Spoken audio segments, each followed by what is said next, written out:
Episódio número 1. Eu penso que tenho que fazer uma retrospectiva num conceito aí para a gente poder falar sobre esse episódio. Quando eu era criança e fui na escola primária, minhas professoras me ensinaram o que era lago, mar, oceano, ilha, diversas coisas, inclusive o que era uma península. E eu cresci acreditando que todo mundo sabia o que era uma península, até que anos atrás, como professora no Colégio Pedro II, em Blumenau, professora de História, eu falei sobre a Península Ibérica um ano inteiro para os meus aluninhos, e depois do final do ano é que eu perguntei: alguém de vocês sabe o que é uma península? E ninguém sabia. Então vamos ao conceito. Península é um pedaço de terra rodeado de água por todos os lados, menos um que a liga ao continente. Então, a Península Ibérica é exatamente isso, um pedaço de terra separado do resto da Europa por um... Na verdade, não é separado, é grudado, né?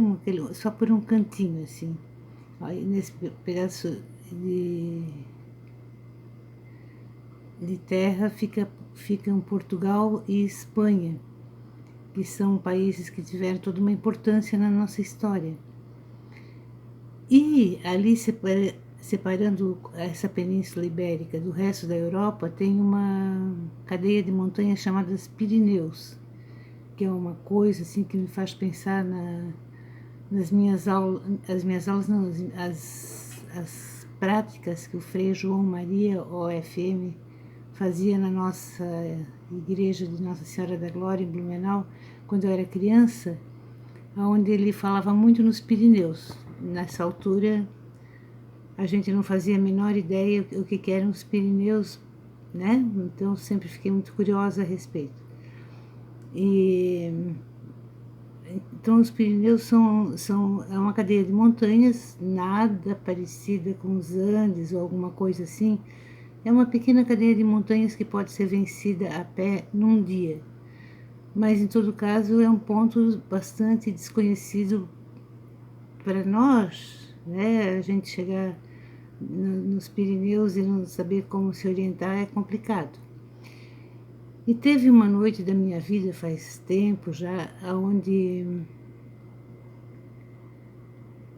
eu peguei um trem em Madrid, na tardinha, para chegar às 10 horas da manhã em Paris, na França, né? E no decorrer da noite, no decorrer da madrugada, nós atravessaríamos os Pirineus. Esses trens, se vocês sabem que tem cabines, né? Eu estava numa cabine com outras pessoas, mas que eram todas de outros países. Aí eu saí dando uma volta pelo trem e descobri que uma série de brasileiros se juntaram no vagão restaurante para conversar, para tomar alguma coisa e tal. Me lembro de alguns, nem lembro de todos. Eram dois rapazes que estavam do Mato Grosso, que estavam indo para Londres. Tinha uma moça muito bonita que era modelo internacional, que estava indo para Paris posar para moda em Paris. Ela era de São Paulo. Alguns brasileiros assim, e cada vez foi juntando mais brasileiros e nós fomos tomando cada vez mais alguma coisa. Eu tomava Cuba Libre, outros tomavam cerveja e assim por diante. E nesse vagão, conforme aumentava o número de pessoas, ficou lá também junto um moço, assim, ele devia ter uns 30 e poucos anos, negro, muito forte, assim, que ele era africano. Eu acho que ele estava assim muito curioso para saber o que esses tais brasileiros eram. Então estava ali prestando uma atenção na gente, assim, ele nem era da nossa língua, nem sigo a língua dele, mas ele estava muito atento. E aí passou a moça do trem, recolheu nossos passaportes, porque de madrugada atravessaríamos a fronteira com a França, e aí a moça não queria, o pessoal do trem não queria nos acordar para pegar os passaportes, né? E nós continuamos ali, a farra aumentando, e cada vez a gente tomando mais uma e mais uma saideira e não sei o quê. E era aí já mais de 11 horas da noite, estava todo mundo assim bem cheio de razão, quando o trem de repente parou, no meio do nada, assim, da escuridão, era frio, e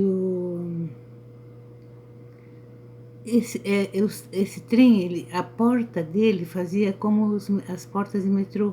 Conforme ele ia parando, as portas iam abrindo automaticamente. E aí, conforme o trem parou e a porta abriu, nós brasileiros todos pulamos para fora, assim, fazendo a maior farra, né? Lá, lá, ô, ô, ô. E aí, isso a gente estava assim, ao ar livre, no meio do nada, não se via nenhuma luz, não se via nada, nada lá em cima dos Pirineus. E aí, de repente, o trem voltou a andar. Conforme ele voltou a andar, ele começou a fechar as portas automaticamente de novo. E aí não dava tempo da gente entrar, né? Nossa sorte, assim, a gente foi salva por aquele moço africano, que ele se botou assim, de lado, segurando as mãos assim, e as costas assim, com toda a força que ele tinha, e manteve uma porta aberta, né? Isso que nem coelho, entramos assim, correndo por baixo dos braços dele. E meu Deus, dá mais uma para passar o susto, né? Mas depois, hoje eu penso assim, que a gente poderia ter ficado perdido ali no alto dos Pirineus, no frio, no escuro, sem documento, porque a gente não tinha mais o passaporte. E não sei o que teria sido de nós se não fosse esse rapaz. Então eu digo assim, que teve uma vez, um momento na minha vida que eu fui salva por um africano que me impediu que eu e os amigos e os outros brasileiros ficássemos todos perdidos lá em cima dos Pirineus. Esse foi o episódio número 1. Eu espero que alguém goste e que faça plim assim no like, né? Para eu saber que alguém gostou. Um abração. Outro dia a gente fala mais.